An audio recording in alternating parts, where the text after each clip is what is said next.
సత్యమునకు చెవినీయక కల్పనా కథల వైపునకు తిరుగు కాలము వచ్చెను. ప్రియులారా, ఈ దినాల్లో ఎటువంటి కాలములో ఎటువంటి పరిస్థితుల్లో మనం ఉన్నామంటే మనుషులు దురద చెవులు గలవారుగా ఉన్నారంట. వారికి కావలసినటువంటి బోధ ఎటువంటిదంటే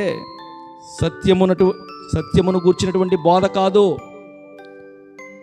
వారికి అనుకూలమైనటువంటి బోధ ఎటువంటిదంటే కల్పనా కథలు. చక్కగా ఎంత నవ్విస్తే అంత బాగా చెప్పాడనే రోజులు ఈ దినాలు నేను చూస్తూ ఉన్నాను. ఒక దైవజనుడు ఎంత బాగా నవ్విస్తే అంత బాగా చెప్పాడు అనుకుంటారు అటువంటి దినాల్లో. ఎందుకనంట వారు దురద చెవులు గలవారుగా ఉన్నారు. దేవుని మాటలు వినడానికి చెవి యొగ్గేవారుగా ఈ దినాల్లో చాలామంది లేరు. సత్యమునకు చెవినీయక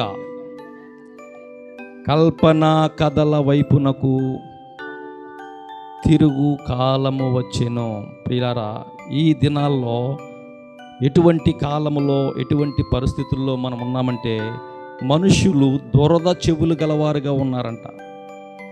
వారికి కావలసినటువంటి బోధ ఎటువంటిదంటే సత్యమును గూర్చినటువంటి బోధ కాదు.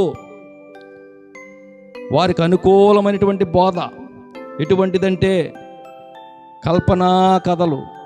చక్కగా ఎంత నవ్విస్తే అంత బాగా చెప్పాడనే రోజులు ఈ దినాలు నేను చూస్తూ ఉన్నాను. ఒక దైవజనుడు ఎంత బాగా నవ్విస్తే అంత బాగా చెప్పాడు అనుకుంటారు అటువంటి దినాల్లో. ఎందుకనంట వారు దురద చెవులు గలవారుగా ఉన్నారు. దేవుని మాటలు వినడానికి చెవి యొగ్గేవారుగా ఈ దినాల్లో చాలామంది లేరు.